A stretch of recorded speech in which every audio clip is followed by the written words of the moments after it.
ஜோதியனே நுண்ணுருளே தோன்றா பெருமையனே ஆதியனே அந்த நடுவாய் எல்லானே தீர்த்தன்னை ஆட்கொண்ட எந்தை பெருமானே கூர்தமை ஞானத்தால் கொண்டனர்வாதும் கரத்து நோக்கரிய நோக்கே நுணுக்கரிய நுண்ணுணர்வே போக்கும் மரபும் உணவில்லா புண்ணியனே காக்கும் எம் காவலனை காண்பரிய பேரொழியே ஆற்றின்ப வெள்ளமே அத்தாமிக்காய் என்ற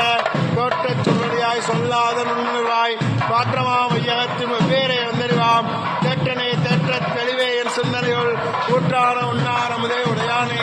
ஏற்ற விகார விடக்குடமின் உட்கிடப்ப ஆற்றேயம் ஐயா அரணேவோ என்றென்று போற்றி புகழ்ந்திருந்த வைகற்ற மெய்யானார் வீட்டெங்கே வந்தே வினைவருவி சாராமே கள்ள புலக்கரமே கட்டளைக்க வல்லானே கல்லூரில் நத்தம் பயின்றாடும் நாதனே பிள்ளையில் கூத்தனே தெம்பாண்டி நாட்டானே அல்லல் பிறவி அறுப்பானே ஓ என்று சொல்லற் கரியானே சொல்லி திருவடிக்கள் சொல்லிய பாட்டின் உணர்ந்து சொல்லுவார்